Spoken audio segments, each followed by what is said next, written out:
You're watching your TV6 Morning News with Andrew Lacombe, Sarah Blakely, Aaron CAROTTA, and meteorologist Jennifer Perez. Well, TV6's Aaron CAROTTA is live from Escanaba City Hall this morning with more details about what you need to know about the primaries today. Good morning to you, Aaron. Good morning, Sarah. It's the primaries here in Escanaba, and it's a quiet morning, but I have a feeling it's going to pick up a little bit. And at 7 o'clock, the polls actually do open. It's a chance to actually vote Democratic or Republic as well. You won't be able to pick both, but you will have a chance to declare, although you do not have to as well either. So I'm actually going to be with one of the City Hall representatives who's hopping around to all 4 precincts. I'm at Precinct 1 here in downtown City Hall at Escanaba, and when we come back in the next half hour, we'll get an interview with her specifically about some of these questions that some of you may have. For right now, I'm live here in Escanaba. Aaron CAROTTA, TV6 News. Thank you very much, Aaron. We'll send it on over to the Weather Center. Voting for today's primary elections begins in just about 45 minutes in some places across the UP. Some of you will have to wait about an hour longer than that. TV6's Aaron CAROTTA is live at the Escanaba City Hall with the clerk for those last-minute details that you need to know before you cast your ballot today. Good morning to you, Aaron.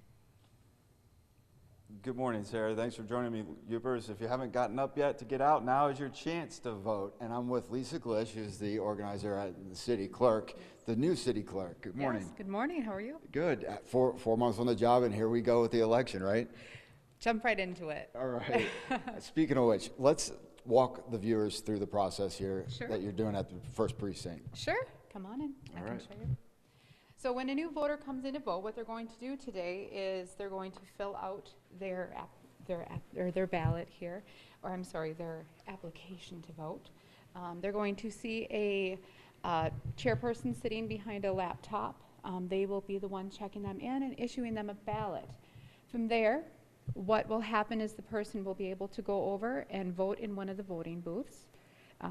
Privacy, we like to keep everything as private as possible here. Now, what is one of the things that'll be different on the ballot this year as opposed to last year? Well, this year the Libertarian Party is also on the ballot, so you're going to have Democratic, Republican, and Libertarian. The main thing that you're going to want to remember when casting your vote is not cross-party. So you're not going to want to vote for Democratic and Republican. You need to pick a party and go with it. You got to stick with one, and you're encouraging people to come out because if you want to have a say in anything down the road, you have to vote, right? Correct, correct. What do they do with the ballot once they're done? Once they're done, they're going to join with the person here. Over here? Yep. Okay. And they will help them get their ballot ready to process. And from there, they're going to cast them into the new boxes that we have. Wow, that is one of the new ballot boxes. Yeah, so we're going to have the new tabulators and the new ballot boxes here. These are new for this area. I believe a few different areas had ran these in the last election, but some are going to be new, some are going to be old. The main thing that you're going to want to watch when you do come across one of these tabulators is this will beep at you and tell you that your ballot has been cast. That's very important before you walk away. It'll show it on the screen and it will beep nice for you. So there will be no issues with counting ballots. No county ballot issues. No, not around here. Right, just in Florida where I'm from. Okay, so we'll send it back to you, Sarah. But there it is, the walkthrough. And when we come back in the next half hour, we'll get a little bit more with the actual line that's starting out as well. So send it back to you in the studio. All right, thank you very much, Aaron. And just a reminder to our viewers, we do have a lot of election information on our website, uppermichigansource.com. So anything that you need to know, you can pretty much find it there. Of course, races going from the gubernatorial primaries all the way down to local proposals and a lot in between. So see what's on your ballot and make plans to head out and vote today. Yes.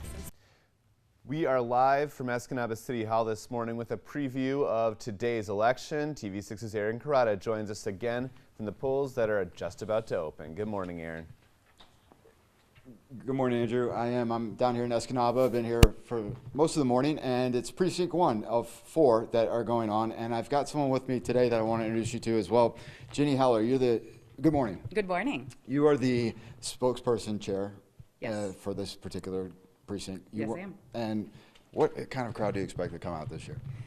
You know, primaries are tough to get a crowd in. It's summertime, but it's an important election.